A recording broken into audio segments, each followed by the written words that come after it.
Adoramus te Christe et benedicimus tibi. La tercera caída de Jesús es una de las grandes meditaciones del cardenal Ratzinger en este Via Crucis. Bueno es para el hombre soportar el yugo desde su juventud. ¿En cuántas veces se abusa del sacramento? Estamos en 2005. Es Viernes Santo. El Papa Juan Pablo II sigue los oficios del Via Crucis por televisión. Lo hace desde su capilla privada. Está gravemente enfermo. Quien habla es el cardenal Joseph Ratzinger, prefecto de la Congregación para la Doctrina de la Fe. Qué poca fe hay en muchas teorías. Es entonces cuando pronuncia una frase para la historia. Cuánta suciedad en la Iglesia y entre los que por su sacerdocio deberían estar completamente entregados a él. Ratzinger pronuncia en ese Via Crucis una de las frases más duras hasta la fecha. Se refería claramente a la cuestión de los abusos sexuales cometidos en el seno de la Iglesia. Lo hace sin ser papa. Por eso es más llamativo todavía. Cuánta sporcizia c'è nella Chiesa. Y dejó en manos de Joseph Ratzinger la conducción de ese Via Crucis. José Luis Restán, presidente de Ábside Media. Y es verdad que allí habló sobre todo en el contexto de lo que es el Viernes Santo, del sufrimiento de Cristo, de la pasión del Señor, habló de la suciedad que había en la Iglesia. La sporcia, ese italiano es... podríamos traducir de muchas maneras, ¿no? Basura, porquería, suciedad que había en la Iglesia, especialmente entre aquellos que son sus ministros. Fue una cosa impresionante, cuánta suciedad, ahora el modo de decirlo, porque Ratzinger es un hombre de una racionalidad muy, muy grande, muy completa, muy equilibrada. El reconocer la suciedad en la Iglesia con esa fuerza... Juan Vicente Bo, Ex corresponsal de ABC en el Vaticano. Solamente lo hizo Benedicto XVI. Se ofrecía como escudo humano de Juan Pablo II, ¿no? Pablo Blanco, Biógrafo de Benedicto XVI. Se exponía y decía, bueno, pues esto lo asumo ya casi yo personalmente, aunque lógicamente esas acciones estaban refrendadas por la autoridad papal, ¿no? Entonces, yo creo que no solo eran su colaborador, sino que también era un amigo personal de Juan Pablo II. Y lo bonito de todo esto, me parece a mí, es que siendo totalmente distintos, porque no tiene nada que ver Juan Pablo II, deportista, actor, no sé, que se comía la pantalla, ¿no? O sea, con una gran capacidad escénica, filósofo polaco, no tiene nada que ver con Ratzinger. Y sin embargo, formaron un tándem imbatible, ¿no? Siendo muy distintos, sabían colaborar. Y eso yo creo que es algo que podemos aprender todos. ¿Cómo se convierte Ratzinger en uno de los hombres más influyentes del mundo? ¿Cómo le impulsa su inteligencia fuera de lo común? Soy Israel Remuñán y en los próximos minutos quiero que descubramos juntos qué hay detrás de ese papa, ese al que algunos calificaron en su día como un cardenal duro e intransigente. Benedicto XVI. El Papa de la Tormenta. Un podcast original de COPE. Episodio 2. El Panzer Cardinal. La mia catechista mi ha detto che Gesù è presente nell'Eucaristia. Ma come? Io non lo vedo. Y es que Ratzinger siempre fue un profesor. Ci sono tante cose che non vediamo e che esistono e sono essenziali. Per esempio, non vediamo la nostra intelligenza e la abbiamo. Anche non vediamo, per esempio, la corrente eléctrica e tuttavia vediamo che esiste. Pero lo cierto es que solo pudo dedicarse a ello en una etapa de su vida. Después de ordenarse sacerdote, Ratzinger empieza a dar clase en la Escuela Superior de Freising. Sueña con ser profesor de teología en la universidad, pero no empieza con buen pie. En 1953 escribe una tesis sobre San Buenaventura, pero un año más tarde se la devuelven con críticas muy duras. La consideran demasiado modernista.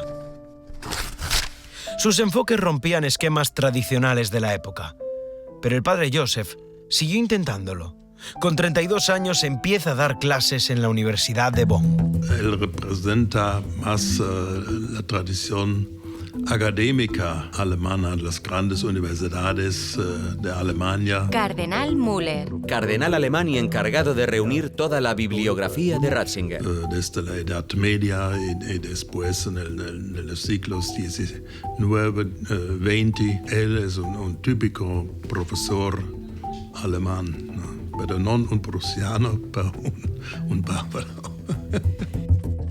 Pienso la primera vez le he encontrado cuando era profesor en la Academia Católica en Múnich, con dos grandes conferencias sobre la importancia del bautismo y la fe, pero después le he leído mucho. Ratzinger comienza a impresionar a quienes le escuchan o le leen, incluso más allá de la universidad donde trabaja. Sus apuntes se estudian en otras zonas de Alemania. Él me habló del profesor de él. Cardenal Rouco Varela. Cardenal español y amigo íntimo de Ratzinger. Eso era el año 60, 61. Y me dejó los apuntes de teología fundamental y yo me los leí, me resultaron fascinantes. Él cautiva porque... Alfred Sonnenfeld. Sacerdote y psiquiatra alemán, amigo de Ratzinger. Lo que dice es lo que ocurre siempre cuando alguien dice algo y le sale de dentro de verdad, está entusiasmado con lo que dice, ¿no? Con las verdades que dice. Claro, eso se contagia. Y eso lo ha sabido hacer durante toda la vida. Y su idea central pues, se basaba en considerar al cristianismo como la religión del Logos. Durante su etapa de profesor, Ratzinger conoce al cardenal Joseph Frings, de apariencia frágil, como él. El cardenal le pide ayuda y Ratzinger se la presta. Nos encontramos en los preámbulos del Concilio Vaticano II, es decir, de que tenga lugar el encuentro de todos los obispos del mundo, convocados por el Papa. Él conoció al cardenal Frings en Colonia. Y entonces el cardenal Frings le pidió que hiciera un manuscrito para una conferencia que tenía que dar en Génova, con este título, El Concilio y el Mundo Moderno de las Ideas. Entonces, esto le encantó, esta conferencia, a Juan XXIII.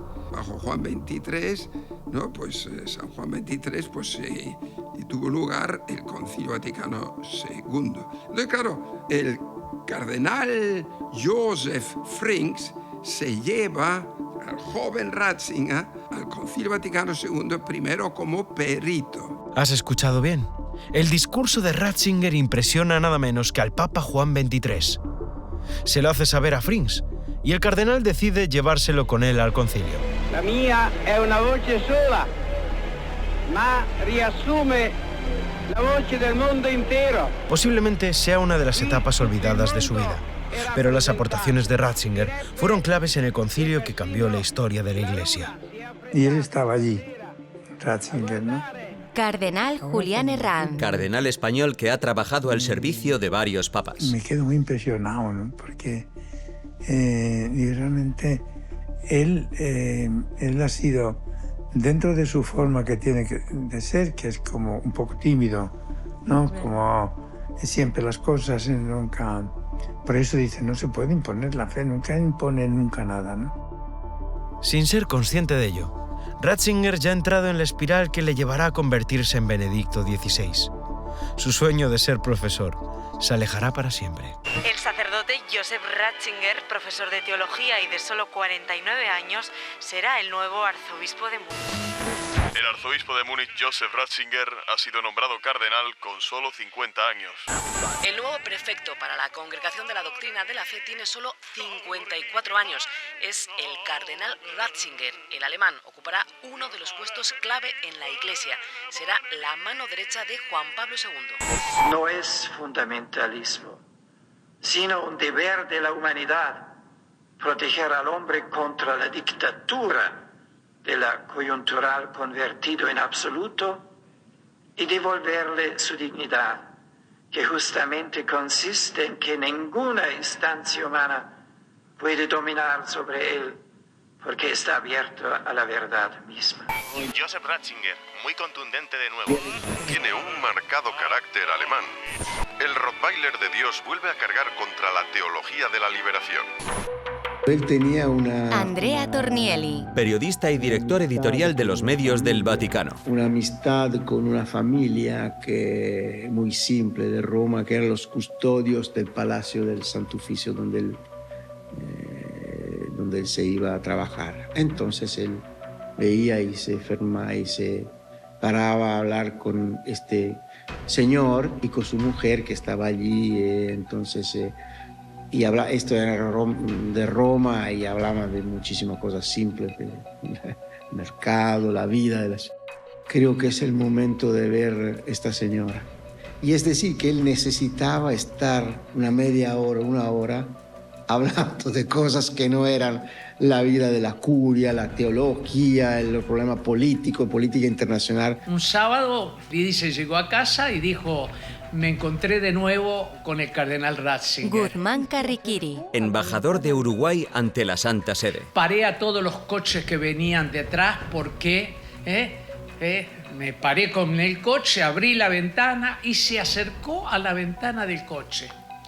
Y ahí mismo lo invité a cenar. Viene a cenar a casa el próximo sábado. Así que Lídice no fundió a todos, tuvo la última palabra. Y vino a cenar y nosotros pensamos que recibíamos nada menos que al cardenal Joseph Ratzinger, al prefecto. Quisimos hacerle honor invitando a dos cardenales, a mi jefe, presidente del Pontificio Consejo para los Laicos, que era el cardenal Estanislao Rilko, y el cardenal Torán, que era muy amigo de casa. A la mañana siguiente, el cardenal Ratzinger llamó por teléfono a Lídice y le dijo: señora Lídice, encantado de haber ido a cenar a casa de ustedes.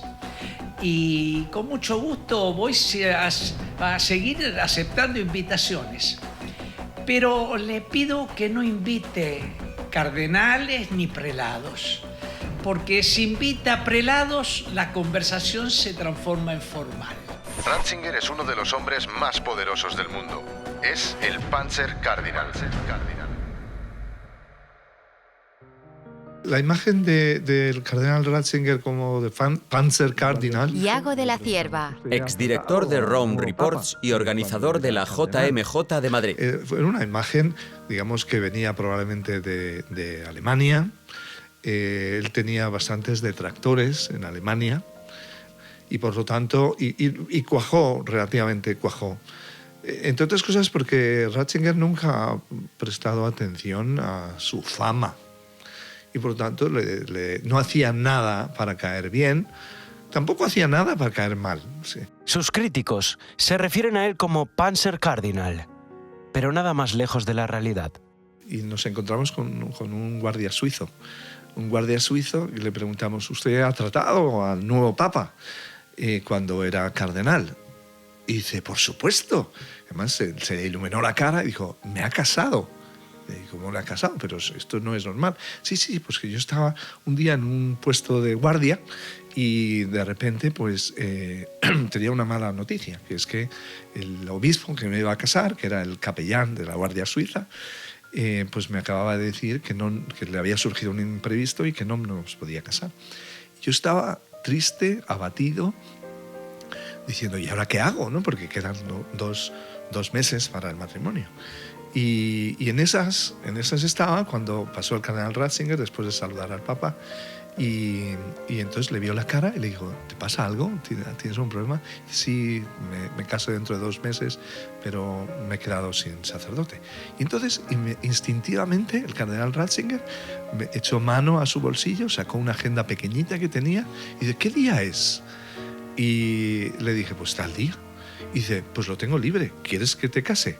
Claro, eso era como la contradicción total a lo de Panzer Cardinal, una persona súper querida que había trabajado con mucha gente, que había ayudado a muchos pequeños y grandes problemas de mucha gente en toda la iglesia y que la gente no lo sabía.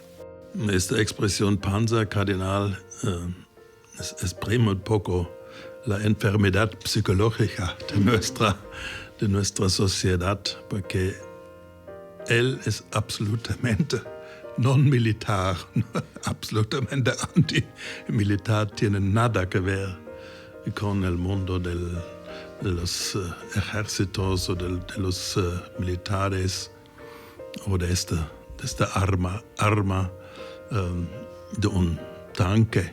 Absolutamente el contrario, ¿no?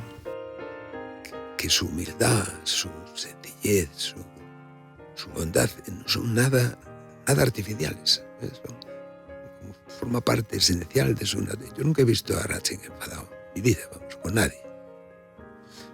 Segundo, su forma de vivir en los años antes de ser papa y de trabajar eran de una enorme naturalidad. La estampa de él saliendo de su casa, que está al lado contrario donde él trabajaba, el llamado Santo Oficio, la Congregación para la Doctrina de la Fe, siempre lo obligaba a pasar a hacer un recorrido de 1 kilómetro, así, atravesando la plaza de San Pedro. Iba con una dulleta, como traigo yo ahora. Sí. Solo que la de él me parece que tendría alguna nueva. Esta que tengo yo ahora está muy nueva, pero la de él a veces no estaba nueva, con la boina, con una carterita. A veces la gente lo reconocía y se paraba y hablaba con él, ¿no? Siendo ya en esos años uno de los personajes, desde el punto de vista intelectual, más famosos del mundo. Los secretarios de él, primero el que tuvo su primera etapa de Roma, me contaba a mí un día, si atendiésemos a todas las invitaciones para pronunciar conferencias, para participar en eventos universitarios y de iglesia, las invitaciones que recibimos para un año, para darle satisfacción necesitaríamos varios años. O sea, en términos humanos diríamos, pues una estrella, ¿no? Bueno, primero no hacían público el secretario, pues hemos recibido invitaciones de tal y tal este mes o este año. No lo hacían, por supuesto. Pero eso contrasta con la enorme, increíble sencillez y bondad de él.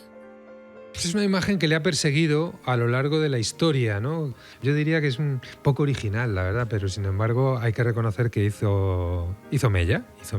El Panzer Cardinal es una imagen totalmente injusta.